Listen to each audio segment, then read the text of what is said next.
کیا جنت میں میاں بیوی ایک دوسرے سے ملیں گے، یا اگر شوہر جہنم میں چلا گیا، بیوی جنت میں چلی گئی، تو پھر وہ ایک دوسرے سے ملاقات کس طرح سے کریں گے؟ دیکھیے، جو بندہ دنیا کے اندر نیک کام کرتا ہے تو وہ جب آخرت میں قیامت کے دن پہنچے گا تو قیامت کے دن تو ایک دوسرے کو لوگ پہچان رہے ہوں گے، سمجھ رہے ہوں گے کہ ہاں یہ ہمارا فلاں ہے، یہ ہمارا فلاں ہے۔ بیوی سمجھ رہی ہوگی یہ ہمارے شوہر ہیں، یہ ہماری ماں ہے، یہ ہمارے والد ہیں۔ شوہر سمجھ رہا ہوگا یہ ہمارے ماں باپ ہیں، یہ ہماری بیوی ہے۔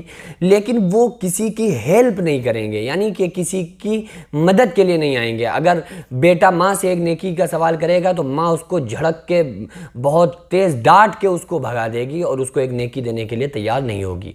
لیکن پہچان رہے ہوں گے، سمجھ رہے ہوں گے کہ ہاں یہ ہمارے فلاں ہیں، یہ ہمارے فلاں ہیں۔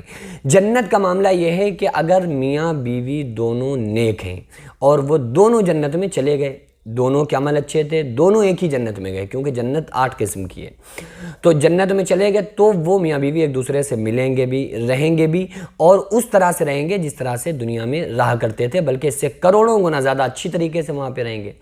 لیکن میاں بیوی جس ریلیشن کے ساتھ دنیا میں رہتے ہیں، اسی ریلیشن کے ساتھ وہ جنت میں بھی رہیں گے۔ اور یہ جو دنیا کی عورت ہوگی نا، حضرت ام سلمہ حضور صلی اللہ علیہ وسلم کی بیوی نے سوال کیا، کہا یا رسول اللہ صلی اللہ علیہ وسلم، دنیا کی عورت زیادہ خوبصورت ہوگی یا جنت کی حور زیادہ خوبصورت ہوگی؟ تو آقا علیہ السلام نے فرمایا کہ ام سلمہ، دنیا کی عورت حور سے 70,000 گنا زیادہ خوبصورت ہوگی۔ کیوں؟ وہ اپنی نمازوں کی وجہ سے، روزوں کی وجہ سے، قرآن کی تلاوت کی وجہ سے۔ آپ دیکھ لیں، عورت بیوی کے پاس بچے بھی ہوتے ہیں اور اس کو کپڑے بھی دھونا ہے، برتن بھی مانجنا ہے، کچن بھی دیکھنا ہے، کھانا بھی بنانا ہے، لیکن اس کے بعد وہ نماز پڑھ رہی ہے، اس کے بعد بھی وہ روزے رکھ رہی ہے۔ تو اس عبادت کی وجہ سے، جبکہ حوریں جو ہیں وہ نماز پڑھتی نہیں ہیں، حوریں جو ہیں وہ عبادت انہیں ضرورت ہی نہیں ہے، تو عورتیں جو دنیا کی ہوں گی وہ حور سے بھی زیادہ خوبصورت ہوں گی، اور وہ شوہر کا جو لگاؤ ہوگا وہ سب سے زیادہ اپنی قیامت کے دن بیوی کے لیے ہوگا۔ جنت میں جانے کے بعد بیوی کی طرف سب سے زیادہ وہ بیوی سے سب سے زیادہ لگاؤ رکھے گا۔ اور اب سوال یہ پیدا ہوتا ہے کہ اگر بیوی نیک ہے، بیوی کے عمل اچھے ہیں، وہ جنت میں چلی گئی، لیکن شوہر کے عمل اچھے نہیں ہیں، وہ جہنم میں گیا، تو اب کیا ہوگا؟ تو دیکھیے کہ جنت میں جانے کے بعد، جنت میں مثلاً عورت چلی گئی تو اب اس کو اپنے شوہر کا ذرہ برابر بھی خیال نہیں رہے گا، یعنی کہ وہ نہیں کہہ سوچے گی کہ ارے ہمارا شوہر جہنم میں، اسے معلوم تو ہوگا کہ جہنم میں، لیکن وہ یہ سوچ کر پسے گی نہیں، اسے تکلیف نہیں ہوگی کہ ہمارا شوہر جہنم میں ہے۔ یا اگر کوئی بیوی جہنم میں ہے تو شوہر کو تکلیف نہیں ہوگی کہ ہماری بیوی جہنم میں ہے۔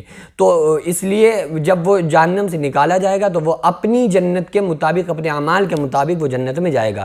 مثلا کوئی شوہر نیچے درجے کی جنت میں ہے، بیوی اونچے درجے کی جنت میں، تو اب کیسے ملیں گے؟ تو اوپر والی جنت والے جو لوگ ہوں گے نا، جنت 8 قسم کے، اوپر والے جو لوگ ہوں گے وہ جب چاہیں نیچے والوں سے ملنے آ سکتے ہیں۔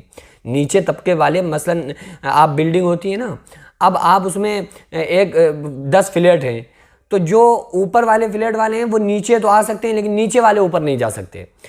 تو اسی طریقے سے جنت میں جو اونچے طبقے کے لوگ ہوں گے وہ نیچے جب چاہے اپنے لوگوں سے ملنے آ سکتے ہیں، نیچے والے اوپر نہیں جا سکتے۔ تو اس لیے ہم لوگوں کو اچھے عمل کرنا چاہیے تاکہ ہماری فیملی، میاں بیوی اور دنیا کے اندر والدین، بچے اور بہن بھائی سارے لوگ جنت میں اکٹھے رہیں، تاکہ وہ جنت میں جانے کے بعد جب فیملی پوری ایک ساتھ رہے گی تو ان کو بہت زیادہ خوشی حاصل ہوگی اور بہت اچھا وہ لوگ محسوس کریں گے۔ تو اس لیے ہم تمام لوگوں کو اچھے عمل کرنا چاہیے۔ اللہ قرآن میں فرما رہا ہے وَسَارِعُوا إِلَىٰ مَغْفِرَةٍ من ربکم وجنۃ عرضها السماوات والارض، اے لوگوں ایسی جنت کی طرف دوڑو، اپنے رب کی مغفرت کی طرف دوڑو، اور ایسی جنت کی طرف دوڑو جس کی چوڑائی اور لمبائی آسمان و زمین کے برابر ہے۔ تو ہم کو جنت کی طرف دوڑنا چاہیے، جنت حاصل ہوگی اچھے کاموں سے۔ ہم تمام لوگوں کو اپنے پیارے آقا جناب محمد رسول اللہ صلی اللہ علیہ وسلم کی تمام بتائی ہوئی باتوں پر عمل کرنا ہے، اللہ اور اس کے رسول صلی اللہ علیہ وسلم کو اس دنیا میں راضی کرنا ہے، تاکہ مرنے کے بعد کی جو ہماری زندگی ہو، لائف ہو، وہ زندگی ہمارے اچھی بن سکے۔